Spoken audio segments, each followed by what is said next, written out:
نصور لكم. باش الاخوان كلهم ياخذوا نسخ. عندك نسخه؟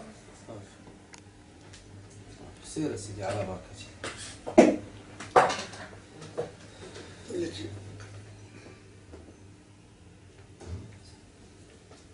بسم الله الرحمن الرحيم،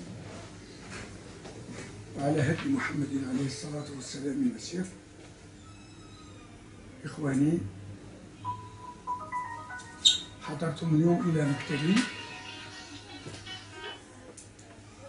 للاطلاع والسبق الصحفي لمعرفة حقيقة ما جرى في قرار ما وما والانعكاسات التي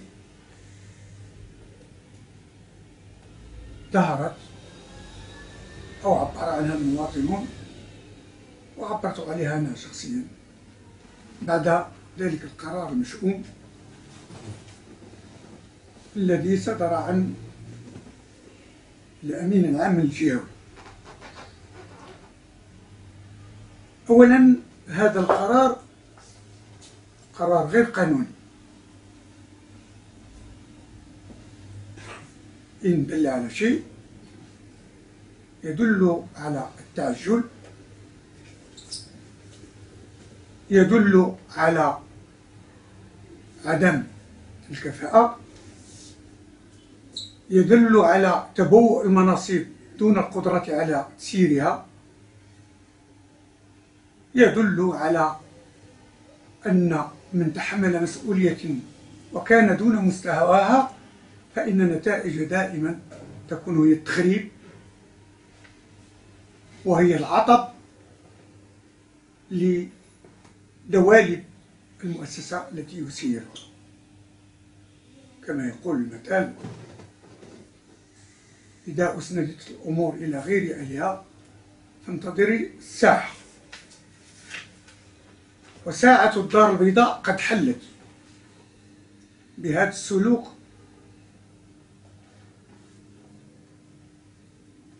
الديكتاتوري المتسلط على رقاب هذا الحزب الذي ضحينا بوقتنا وبمالنا وبكل ما نملك من أجل إرساء قواعده في مدينة الدار البيضاء، بحيث أن أول أمانة إقليمية في مدينة الدار البيضاء أسست في بيتي في سيد البرنوس على يد الأخ المحترم علي بن الحي الذي كان آنذاك أمين جهوي، قبل أن تكون هذه التوصيفات أو هذه الهيكلة للحزب، قبل المؤتمر التأسيسي. اليوم كان الجزاء ديالنا وأن تجمد لنا العضوية لأنه ما اشتغلناش، مع العلم أن البام حزب جديد واستطعنا نجيبو تقريبا 22 عضو في الانتخابات ديال 2009. راه ما جاتش باسم البام، راه جات بالشخصيات اللي كانوا اللي استقطبناهم واللي جاو للحزب واللي هما جابوا النتائج، مثل مطيب عبد اللطيف، مثل حسن القفيش، مثل بودراء، مثل يعني شخصيات اللي جاو للحزب وجابوا مقاعد. غزالي. أما الآن بدلا من الأخ أبو الغالي يعمل في إطار دفتر التحملات اللي هو يكبل رقبته ويتم العمل بهيكلة الدار البيضاء، الأمانات المحلية والأمانات الإقليمية التي قمنا ببهرجة ومؤتمرات، وانسحب الجميع دون أن نعين أو ننتخب أمين إقليمي أو الأمانة الإقليمية بمسؤوليها بأجهزتها.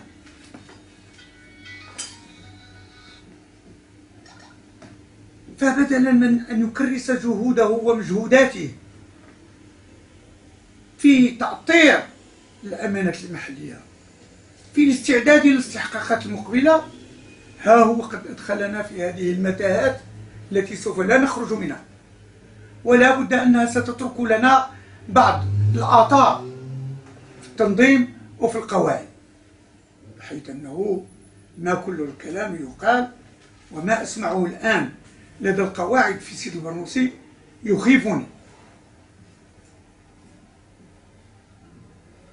لأن ما نخزنش عليكم كاينين الناس اللي بكاو، مناضلين بكاو وباغي يديروا حملة يمشيو للأمانة الإقليمية والجهوية وما خليتهمش، لأن حنا ما تنفرضوا نفوسنا على حد،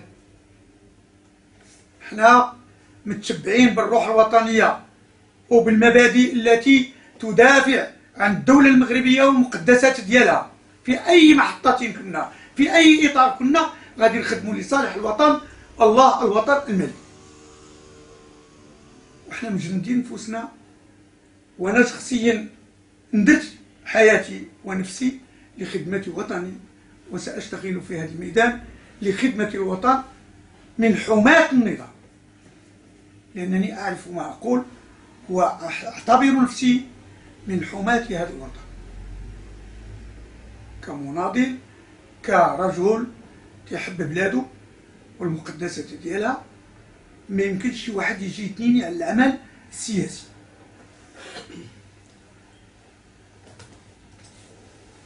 هذه كمقدمة وأنا مستعد، لكن أسئلة نطرحوها أنا موجود.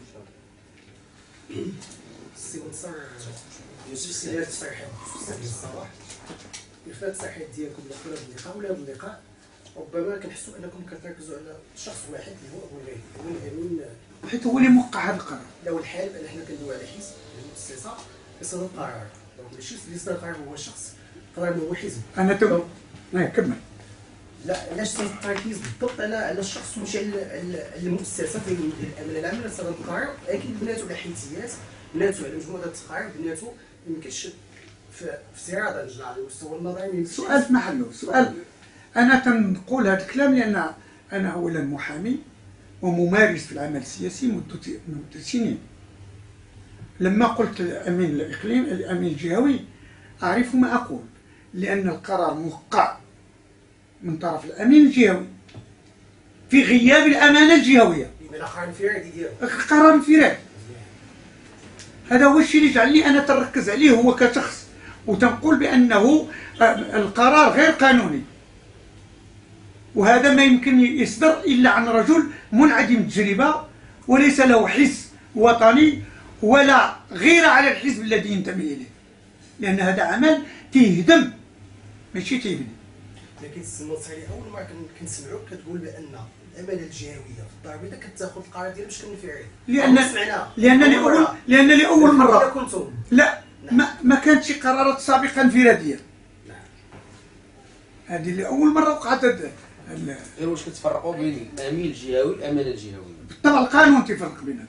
الامين الجهوي الشخص مع الامانه هي اعضاء المكتب ديال الامانه ديال. واش كان استشاره؟ ما كانش اجتماع. انا النائب الاول ديالو. كان خصني نكون انا في الامانه الجهويه وانا من الناس اللي غادي ياخذوا القرار. شنو الخطوه اللي غتاخذوا؟ واش غتطعنوا في هذا القرار؟ بالطبع غادي نطعن فيه، لانه هذا الحزب حنا بغيناه ينجح، وما غاديش ينجح الحزب بالناس ترتكبوا مثل هذه الاخطاء. واخا هو علاش ارتكب هذا الخطا مثلا؟ واش عندك شي صراعات معاه؟ ممكن، لانه انا ليعلم الجميع وليعلم الراي العام انني انا اللي تنازلت له على الامانه الجهويه، لان جميع الامناء الاقليميين، وعندي ما عنديش هنا، انا بغيت نجيب لكم الوثائق، جميع الامناء الاقليميين موقعين لي تيزكوني نكون امين جهوي، ولكن في اخر لحظه تدخل الامين العام وطلب مني باش نتنازل له لاسباب لا يمكن ان اذكرها لكم، وحبا في الحزب ولمصلحة الحزب تنازلت. من بعد القرار هضرتي مع الامين العام الباكوري؟ لا، الامين العام ما نهضرش معاه بالكلام، غادي نهضر معاه بالطعن، بالكتبه. يعني تقدموا لي طعن. طعن ها هو مكتوب. فاش في التدخل ديالك ركزتي على صلاح الدين ابو غالي وسامر ابو قاسم شنو؟ ما رئيس المجلس هذاك ما عرف والو، هذاك يعطوه كرئيس المجلس ما عندوش حق، هو قايسني. ياك ما عندوش حق. واش هذاك رئيس الامانه رئيس المجلس الجهوي اختصاصات ديالو باينه، ما عندها علاقه بهذا. هذاك غير تعاطفا معه او لاسباب اخرى اجهلوها وقع. تفسر لي هذه الجمله هذه وبسبب تشبثكم بمواقفكم الداعمه لكل العمليات الكيد والتشويش على القياده الحزبيه بالجهه. يعني انتم متهمين أنا تشوشوا مع متى تشوشوا على مع هذا الشيء اللي هو غادي نطلبوا منه خليه هو يقولها. نعم قالت في جيدي خليه هو يقولها. لا ماشي هنا، ماشي في التشويش. في جدي ماشي في التشويش. الخصوم السياسيين التشويش ربما حيت لأن ترشحت ضده، لأن كنا تنجتمع الأمناء الإقليميين بدونه هو ما كانش مقترح، ما كانش باغي يترشح، لأن هذه مسائل. كاين الملاحظه في التدخل ديالك ان ديال انت صراع ثنائي، صراع شخصي ما بينك وما بين ابو غالي، لأنه هو ولكن ماشي انت بوحدك اللي معني بهذه القرارات تاع التجميد، كاينين شي 4 الخوت ولا أنا 5 خوت معاك. أنا يا أخي لا، أنا أتكلم على نفسي ولا أنوب على أحد. اذا هنا ما كتكلمش بسميه لا، كنتكلم على نفسي.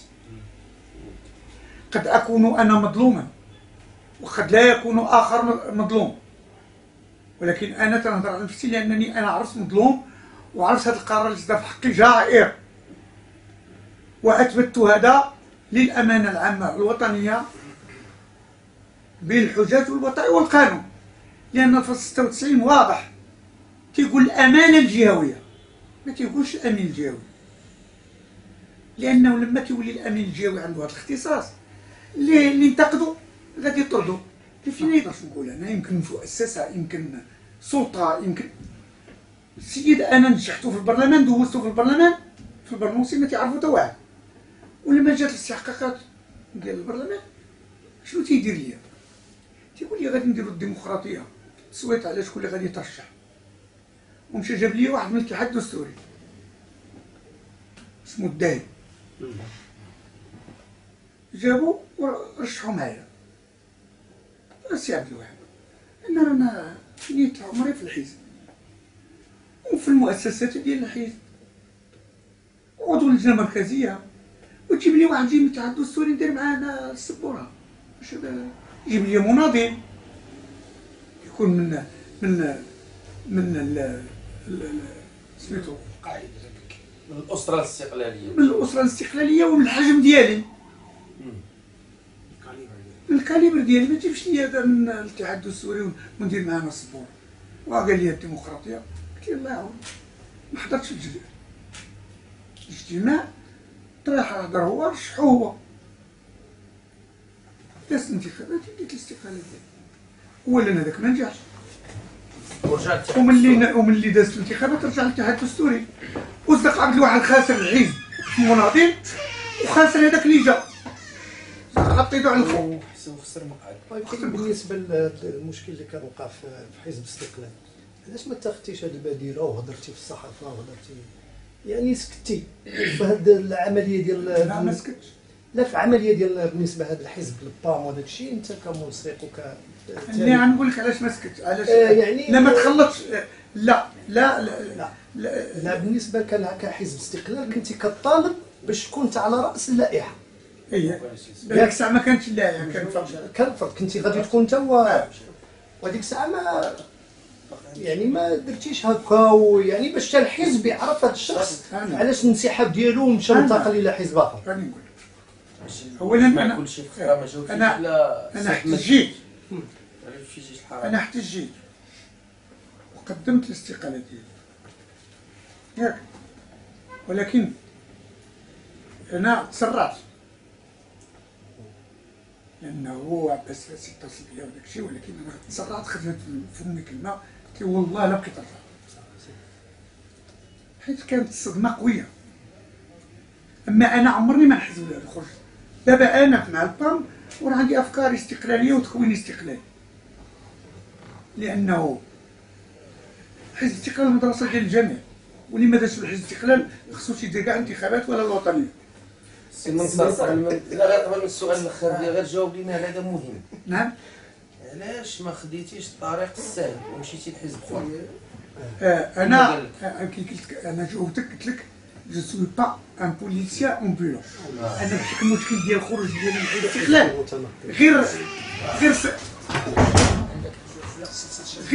غير صدمه كانت عنيفه ودرت ارتكبت خطا. اما ما عمرناش خرجت من الاستقلال لولا هاد الصدمه تجيب لي واحد من الاتحاد الدستوري، وهذا استفزاز كبير. دابا انا ما خرجتش من البار. لا دوز في لجنه الاخلاقيات وفعلا سيثبتون الاخطاء اللي ارتكبتي فعلا ارتكبتي ويقول لك الله يعاونك زعما خرجتي من الحزب. شاد ديال السيمانه ما نسبقش لحد. لا في حالات لا هذا السيناريو الله يجازيك. لا ما نقدرش نجاوبك. اليوم عندك ضمانه لا انا تكوين لكل حدث حديث. لا ولكن ملي غادي تجي هذيك ملي خرجوا في تجمعوا ثاني ناس. لا عيطوا لي في التليفون. واش ندمتي خرجتي من الاستقلال؟ رجل السياسه يبني على التوقعات. ندمتي زوينه. ندمت لان كنت قائد في الاستقلال وكانت عندي كنت قائد الغالي جابوا الغالي ميناش. كنت قائد في حزب الاستقلال وكانت كلمتي مسموعه، وغادي نقول لك شي المهام اللي كانت عندي في حزب الاستقلال. كتب بحال كندمت. هي كتبها. واش هي اشاره الى العوده الى حزب الاستقلال؟ لا هذا هو اللي دار لك. لا مع بقائي مع تشبتي بالبقاء في هذا هو اللي دار لك بن كيران يفجر. مع تشبتي بالبقاء في حزب الأسرى. شنو قلتي لي سؤال شنو؟ صافي واش غتمشي لشي حزب اخر قلتي لا لا صافي يوسف. لا انا باقي انا ما جاوبتوش على السؤال. قلت لكل حدث حديث حتى نشوفوا اللجنه ديال الاخلاقيات. تقدر تعترف واش حاط عينيك؟ تمشي انت شي حزب تقول لهم بارك الله ممكن.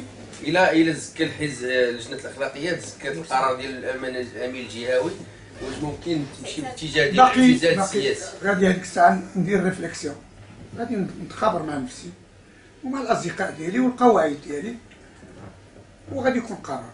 منصر السؤال واقيلا مكلو فعلا مشيتو عند المكتب السياسي وقال لك ودي انت راك غنجبدوك العريس في الاول ورجعتي للحزب، كيفاش غتكون علاقتك مع راه قال غيطالب بالاقاله غادي نطلب الاقاله بالاعتزال او الاعتذار. لا اسمح لي، لا نكمل لك الجواب.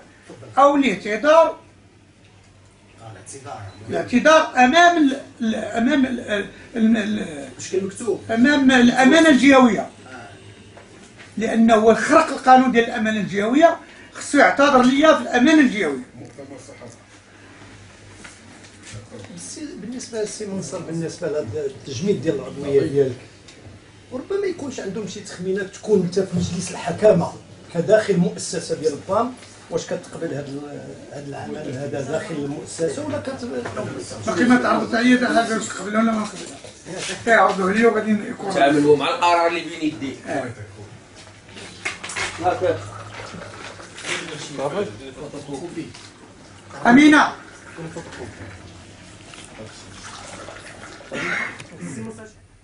تفعيل مقتضى 96 من النظام الاساسي تكون لجنه التحكيم والاخلاقيات اليوم 15 اشهر. تتكون اللجنه كذا: تعمل اللجنه الاقليميه للتحكيم والاخلاقيات كهيئه للصلح والسداد، بينما اللجنه الجهويه تعمل كهيئه ابتدائيه فقط عند النظر في الشكاوى والطعون والنزاعات المرفوعه اليها. توجه الشيكات وتحال قضايا النزاع على لجنه التحكيم والاخلاقيات الجهويه والاقليميه اما من المعنيين بالامر انفسهم او من الامين العام الجهوي او الامناء العامين الاقليميين.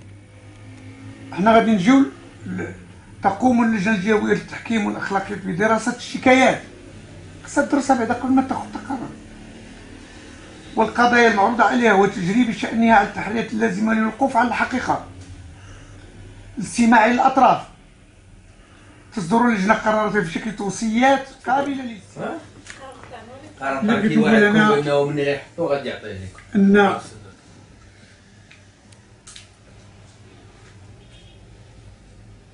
واحد الآية في القرآن تقول لو وضعنا هذه الأمانة على الجبال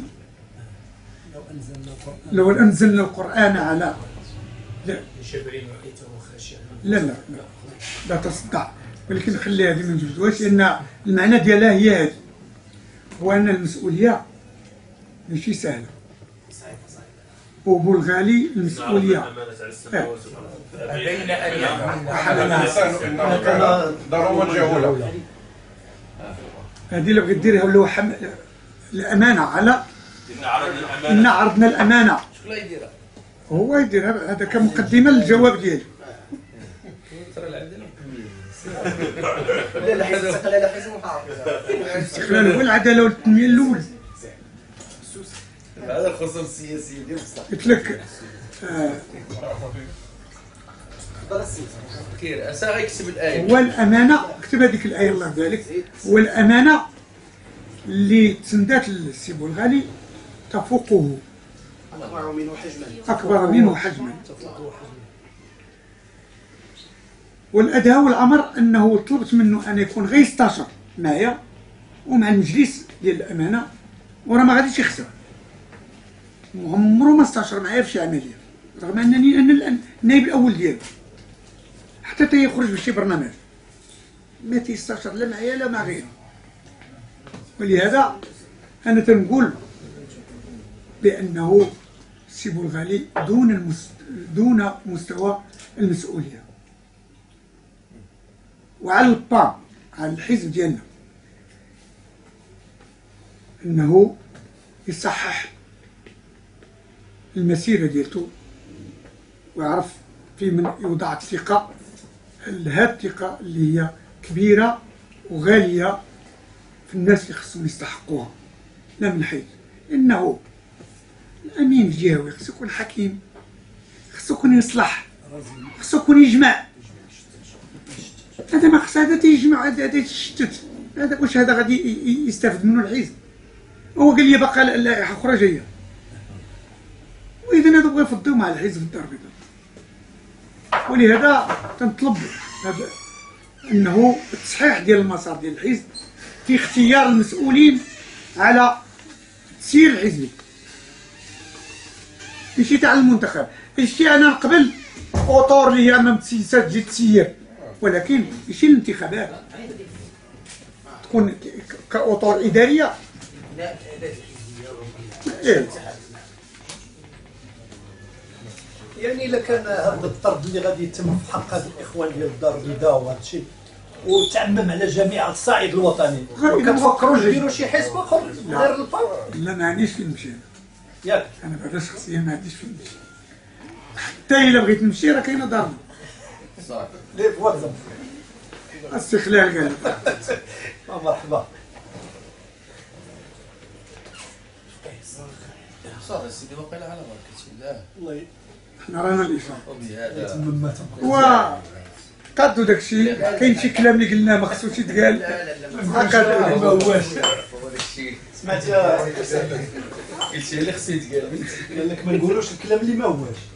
هو قال لي خصو يتقال، هذا هو الواقع. اش غنزيدو؟ والله سيدي ما إلا كاين ما يتزاد وما زدناش نزيدو علينا. لا لا كاين الحقائق، باقي هذا بين المسلسل بدا باقي عنده حلقات. كاين حقائق لأنه كنتو لقيتو عليا سؤال وما جاوبتكمش عليه. واش كاين شي حاجة من مورا هادشي؟ هذا هو كل هذا كاين المهندس اللي داير هادشي، وشكون هو؟